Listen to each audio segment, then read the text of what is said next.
السلام علیکم ناظرین، آپ کا میزبان جہانگیر سید آپ کے پروگرام سچ کے ساتھ حاضر خدمت ہے۔ پروگرام میں آپ کا خیر مقدم کرتا ہے۔ ناظرین، جس طرح کہ آپ جانتے ہیں کہ ہمارے پروگرام کا فارمیٹ یہ ہے کہ کسی اختصاصی شعبے سے ہم اختصاصی شخصیات کو یہاں مدعو کرتے ہیں اور اسی کے درمیان رہ کر ہم بات بھی کرتے ہیں۔ اور آج یہ ہمیں یہ شرف حاصل ہو رہا ہے کہ رمضان کا مہینہ ہے، روزے سے ہم ہیں، تو اس حوالے سے جو ہے ہمارے ساتھ ہم نے وہی اہتمام کیا ہے۔ ہم نے یہاں جو ہے ایک علامہ، ان کا تعارف بھی ہم ساتھ ساتھ کراتے ہیں کہ ہمارے ساتھ علامہ ہیں جاوید اقبال نقشبندی صاحب۔ متعدد ٹی وی چینلز پہ آپ نے دیکھا ہوگا، مختلف جو ہے وہ آپ کے معروف ہیں، مقبول بھی ہیں، قبول بھی ہیں سب کے دلوں کو۔ تو یہاں ہمارے ساتھ موجود ہیں، ہمارے ساتھ نعت خواں بھی ہیں، وہ بھی ممتاز نعت خواں ہیں، ظفر اقبال صاحب ہیں، وہ جو جنوں ہاسپٹل میں جو ہے وہ مسیحائی کے کام سے وابستہ ہیں، اور ان کا جو ہم دیکھتے ہیں اس میں بڑے رنگ بھرے ہوئے ہیں، انسانیت کے لحاظ سے، مذہب کے لحاظ سے، نبی کریم صلی اللہ علیہ وسلم کی عقیدت کے لحاظ سے آپ کو اللہ تعالیٰ نے بڑا نوازا ہوا ہے۔ اب ہم اپنے پروگرام کا یہاں آغاز کرتے ہیں، اور ہم آپ سے چاہیں گے علامہ صاحب، علامہ جاوید اقبال صاحب، کہ آپ ظاہر ہے کہ ہم تلاوت سے ہی چاہیں گے کہ پروگرام کا آغاز ہو، لیکن اس میں اہتمام یہ کیجیے کہ روزے کی جو فضیلت ہے، جو اس کا نزول ہے، اور جو اس کے بارے میں قرآن کریم میں ہدایت ہے، جو آیت ہے، اس کی تلاوت فرما دیں آپ۔ اعوذ باللہ من الشیطان الرجیم، بسم اللہ الرحمن الرحیم، یا ایہا الذین آمنوا کتب علیکم الصیام کما کتب علی الذین من قبلکم لعلکم تتقون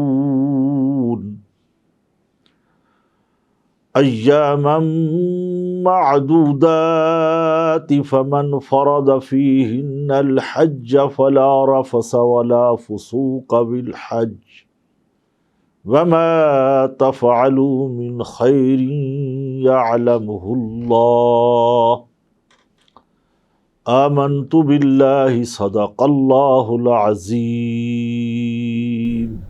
ماشاءاللہ، آپ نے تلاوت فرمائی، اور بہت ہی ریلیٹڈ تعلق سے آپ نے جو ہے یہ تلاوت کی۔ اس کا ہم ساتھ ساتھ ترجمہ بھی جانیں گے اسی میں۔ یہاں ہمارے نعت خواں ہیں ظفر اقبال صاحب، ہم سنتے رہتے ہیں، لوگوں سے بڑی گواہیاں ہیں ان کے، یہ بڑے اچھے جو ہے وہ نعت خوانی کرتے ہیں، اور یہ بہت بڑی اظہار عقیدت ہے نبی کریم صلی اللہ علیہ وسلم سے محبت کا جو تعلق ہے، نعت خوانی کے بغیر تو بڑا ادھورا سا لگتا ہے۔ میں آپ سے درخواست کروں گا کہ آپ جو ہے نعت خوانی کے کچھ اس کے جو رمضان کے اعتبار سے بھی کچھ اشعار بھی فرما دیں، اس کے بعد ہم آپ سے نعت بھی لے لیں گے، عقیدت کے پھول آپ جو نشاور کریں گے۔ بہت شکریہ صاحب، بہت بہت مبارکباد آپ کو اس پروگرام کے منعقد کرنے کی، اور اللہ تبارک تعالیٰ نے ہمیں توفیق عطا فرمائی۔ اللہ ہمیں اپنے اور اپنے محبوب کا ذکر خیر اسی طرح کرتے رہنے کی توفیق عطا فرمائے۔ چند اشعار رمضان المبارک کے حوالے سے، اس کے بعد نعت رسول مقبول صلی اللہ علیہ وآلہ وسلم پیش کرنے کی سعادت حاصل کروں گا۔ صلی اللہ علیہ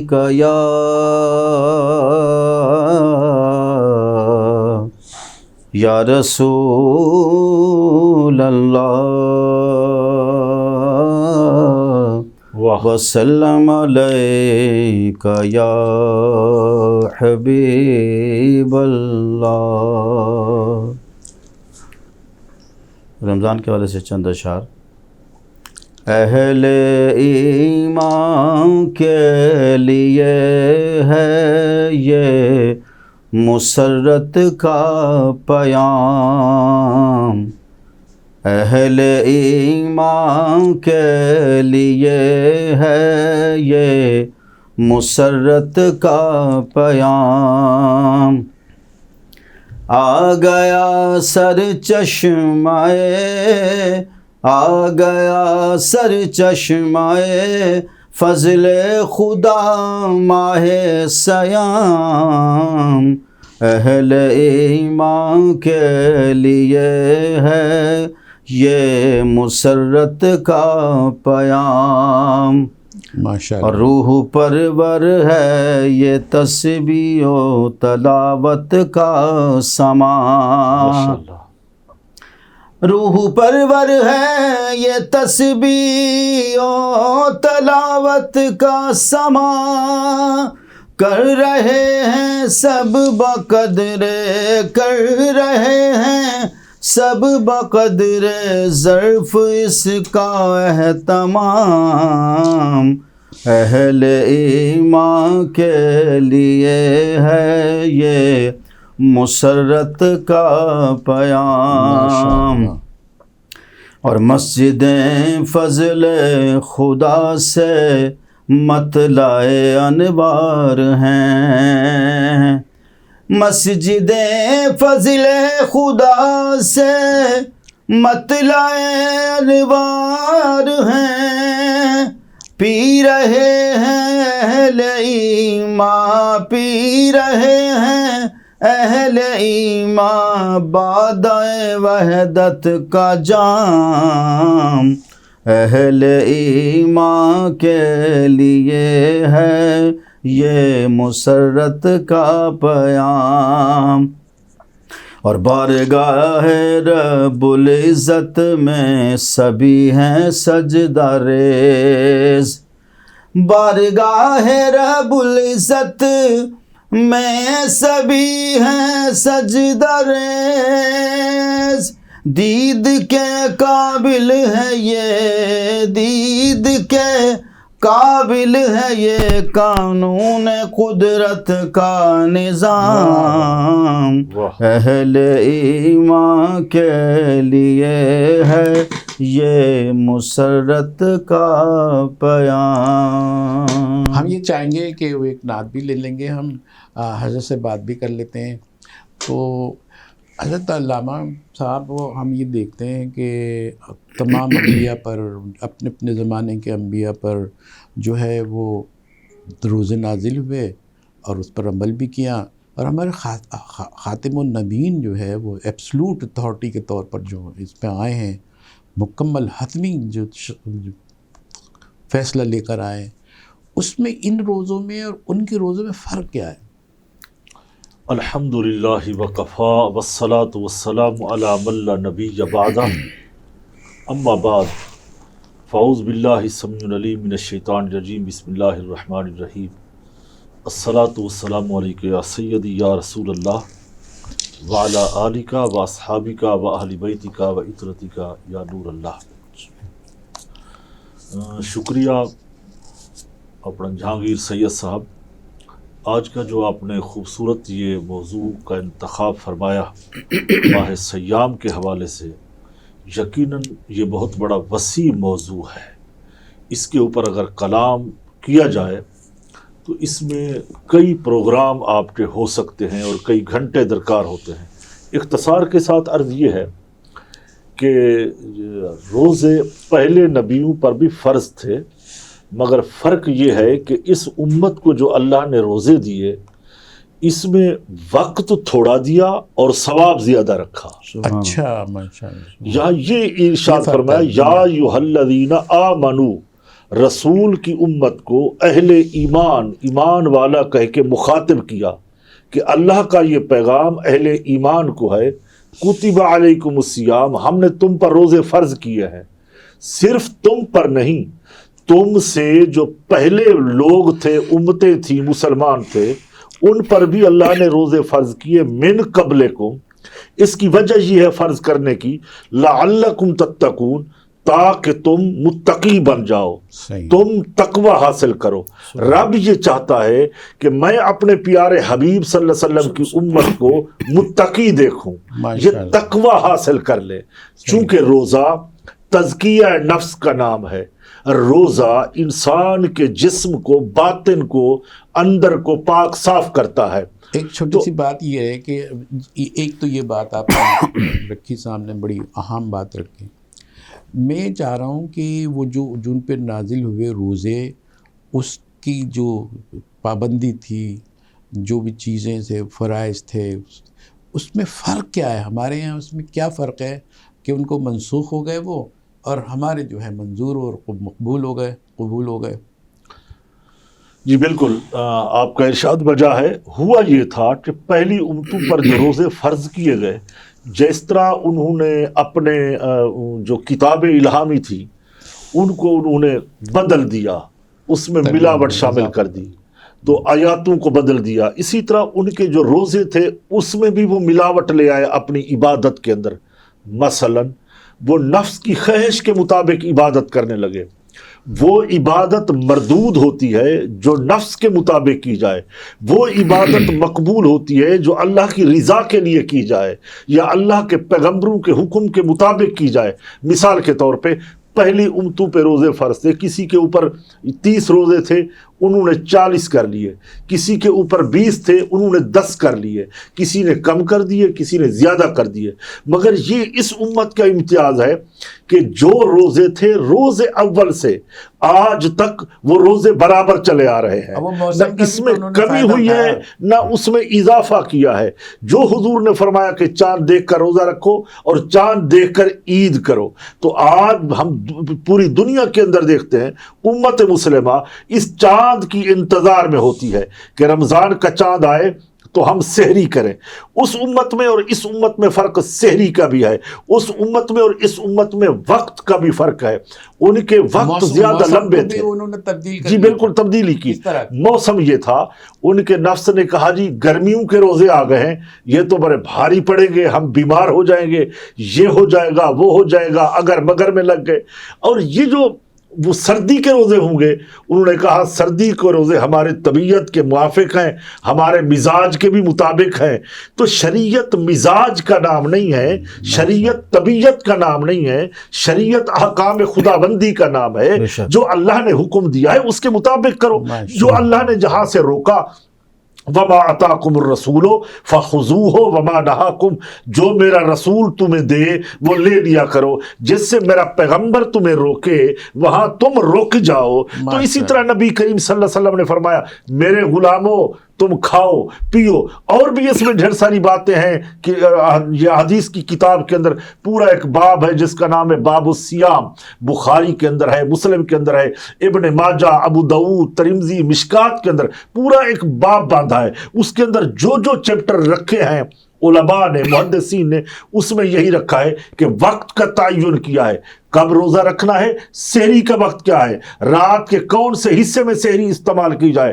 فرمایا رات کا وہ چھٹا حصہ ہے۔ اب میں کراچی کی بات کر لیتا ہوں، کراچی میں رات کا جو چھٹا حصہ بنتا ہے وہ تقریباً 5 بجے کا ٹائم ہے۔ اب ہمارا کراچی کا جو وقت ہے وہ 5:22-23 پر اختتام ہو رہا ہے۔ تو یہ جو آخری حصہ ہے سحری کا، اس کے اندر فرمایا اس میں سحری رکھو، اس میں زیادہ برکت ہے۔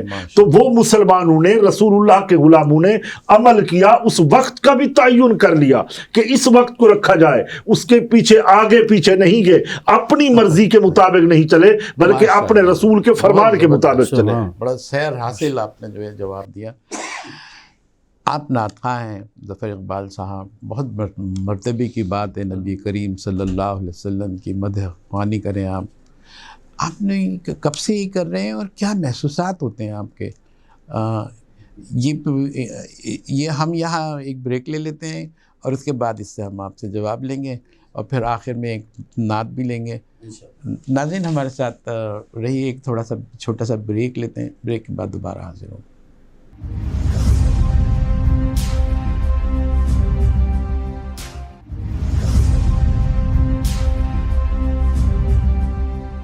ویلکم بیک ناظرین، پروگرام میں دوبارہ ہم آپ کا خیر مقدم کرتے ہیں۔ ہمارے ساتھ جو ہے علامہ صاحب ہیں، ہمارے ساتھ ہیں اور ہمارے ساتھ نعت خواں بھی ہیں۔ تعارف تو ہم کراتے رہتے ہیں کہ جاوید اقبال صاحب ہمارے ساتھ ہیں، نقشبندی سلسلے سے ہیں، اور آپ کے جو ہے ہم نے خطابت دیکھی، جو اس طرح آپ نے جو روشنی ڈالی، بہت سے ہے وہ دل مطمئن ہوا۔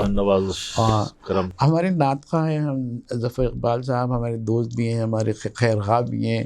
تو ہم یہ کہیں گے کہ جو میں نے سوال چھوڑا تھا آپ سے کہ یہ شرف آپ کو ملا، اس کی کیفیات کیا ہیں، کس طرح آپ محسوس کرتے ہیں، اور اس کے جو چھوٹے سے اگر آپ اس میں نعت خوانی کا کوئی حصہ ڈال دیں تو زیادہ متبرک ہو جائے گا۔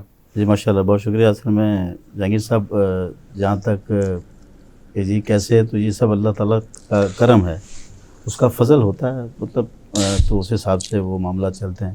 شوق جو تھا وہ عام طور پہ کہا جاتا ہے کہ چونکہ بچپن سے ہی تھا، بچپن سے ہی پڑھتا تھا، لیکن اس کے بعد ہاں الحمدللہ اس کے بعد پھر یہ کہ آہستہ آہستہ جو ہے وہ نئے نئے کلام جو ہے نا مختلف شعراء کلام کے جو کلیات ہیں اس میں سے میں نے دیکھے، لکھے، اور ان کو پھر کئی محافل میں پڑھتا ہوں، اور یہ اللہ کا ایک انعام ہے اس کی، اور اس کے محبوب کی مدح سرائی جو ہے، جو آواز اس نے دی ہے تو کیوں نہ اس کے محبوب کی مدح سرائی میں ہی خرچ ہو، تو یہ زیادہ اس سے بڑا مقام ایسی بات ہے۔ بہت سارے جو ہیں منظوم کلام ہے، نعتیں ہیں، بڑی حسین نعتیں، کوئی بھی درجے کے لحاظ سے کوئی کم نہیں ہے۔ تو اب سب سے زیادہ جو آپ کو جو لگاؤ ہوتا ہے کہ میں ان کی نعتوں کو زیادہ کوئی ترجیح دوں، شوق الگ الگ ہوتا ہے نا آدمی کا، جی بالکل، اس کے اندر کوئی نعت سناتے ہیں جو آپ کی پسندیدہ ہاں نعت، مظفر وارثی صاحب کا کلام، جی مظفر وارثی صاحب کا کلام ہے، اللہ کا ان پہ خاص اس معاملے میں عنایت ہے ان پہ، جی تو اس حوالے سے ان کا ایک کلام پیش کر رہا ہوں۔ محشر میں قرب داور محشر ملا مجھے، محشر میں قرب داور محشر ملا مجھے، ایسا پیمبروں کا پیمبر ملا مجھے، ایسا پیمبروں کا پیمبر ملا مجھے، کھلتی مہکتی بھیگتی راتوں کے موڑ پر، کھلتی مہکتی بھیگتی راتوں کے موڑ پر، وہ حجرائے درود میں اکثر ملا مجھے، وہ حجرائے درود میں اکثر ملا مجھے، دیکھا جو غرق ہو کے محمد کی ذات میں، دیکھا جو غرق ہو کے محمد کی ذات میں، دونوں جہاں کا مرکز و محور ملا مجھے، دونوں جہاں کا مرکز و محور ملا مجھے، میں وادی حرم تک اسے ڈھونڈنے گیا، میں وادی حرم تک اسے ڈھونڈنے گیا، آواز دی تو اپنے ہی اندر ملا مجھے، آواز دی تو اپنے ہی اندر ملا مجھے، ایک صبح سی مقتاز کر رہا ہوں، ایک صبح سی ٹھہر گئی میرے وجود میں، ایک صبح سی ٹھہر گئی میرے وجود میں، جس دن سے ان کا عشق مظفر ملا مجھے، جس دن سے ان کا عشق مظفر ملا مجھے، سارے پیمبروں کا پیمبر ملا مجھے۔ ماشاء اللہ بھائی، آپ ماشاء اللہ، بہت خوبصورت، دل کی نگری میں آپ نے لوٹ لیا۔ اللہ تعالیٰ آپ کو اجر دے۔ بڑا مجھے تو بڑا شرف حاصل ہو گیا کہ آپ کو بلایا۔ ہمارے جو ہے علامہ جاوید اقبال نقشبندی صاحب یہاں موجود ہیں۔ ایک ہے حدیث قدسی، بنی الاسلام علی خمس، 5 جو ہے وہ بنیاد ہے ہمارے ارکان کی۔ بنی الاسلام علی خمس، شہادت اللہ الہ الا اللہ، اشہد ان محمد رسول اللہ، اقام الصلاۃ وایتاء الزکوٰۃ والحج، اور آخر میں فاؤنڈیشن کے طور پر وہ رمضان روزے، ٹھیک ہے نا۔ اب یہ ترتیب ہے، اس ترتیب کے درمیان جو ربط ہے اور جو آخری جو اتنی بڑی پھیلی ہوئی عبادت ہے اس کا کیا تعلق ہے؟ نماز کے اثرات بھی اس میں ہوتے ہیں، ساری چیزیں، ساری مشقیں اس میں ہو رہی ہوتی ہیں۔ آپ کیا فرمائیں گے؟ بسم اللہ الرحمن الرحیم۔ دیکھیے باقی عبادات کے اندر ہمیں ریا نظر آتی ہے، دکھلاوا نظر آتا ہے، یراؤن و یمنعون الماعون کا مصداق نظر آتا ہے، مگر روزہ ایک ایسی عبادت ہے کہ اس میں یؤمنون بالغیب ہے، اس پہ تقوی ہے، اس میں علامات ایمان نظر آتی ہے، اس میں ملاوٹ نہیں ہے، اس میں تنہائی ہے، روزے کے اندر یکجہتی ہے، روزے کے اندر ایک ایسی پاکیزگی اور طہارت ہے کہ روزہ دار کے منہ کی جو بو ہے وہ مشک اور کستوری کے اندر بدل جاتی ہے۔ تو اسی طرح فرمایا کہ روزہ میرے لیے ہے، کیونکہ باقی ہم عبادت کرتے، میں اس کی جزا ہوں۔ الصوم لی وانا اجزی بہ۔ دیکھیں نماز ہم پڑھتے ہیں، ہمارا ایک ڈھانچہ نظر آتا ہے جسم کا، یہ بندہ نماز پڑھ رہا ہے، لوگوں کو نظر آتے ہیں۔ میں زکوٰۃ دیتا ہوں تو نظر آتا ہے یہ پیسے دے رہا ہے، زکوٰۃ کے دے رہا ہے۔ میں حج کرتا ہوں، احرام باندھتا ہوں، صفا مروہ کی سعی کرتا ہوں، مضاف اور وہ عرفات میں جاتا ہوں، لوگوں کو نظر آتا ہوں کہ یہ وہ صحابہ حج کر رہے ہیں۔ تو ہر عبادت کا وجود ہے، نظر آتا ہے، مگر روزہ ایک ایسی عبادت ہے، ایسی باطنی عبادت ہے، یہ نظر نہیں آتا۔ یہ صرف مولا کی ایک امانت ہے۔ جب وہ تنہائی میں ہوتا ہے روزہ دار، چاہے تو کھا پی بھی سکتا ہے، مگر امانت کے طور پہ اس کو اندر رکھا ہوا ہے کہ وہ یہ سوچ رہا ہے کہ میں تو مولا کو نہیں دیکھ رہا، مگر خدا تو مجھے دیکھ رہا ہے، جس کے لیے میں نے روزہ رکھا ہے۔ پھر شاہ صاحب، روزہ ایک ایسی عبادت ہے، باقی جو جھوٹے تھے انہوں نے جھوٹوں کے لیے دوسری عبادت کی ہے، لوگوں نے بتوں کے لیے سجدے کیے ہیں، جانور ذبح کیے ہیں، قربانیاں کی ہیں، چڑھاوے چڑھائے ہیں، مگر روزہ کسی پتھر کے لیے نہیں رکھا گیا، کسی جھوٹے خدا کے لیے نہیں رکھا گیا۔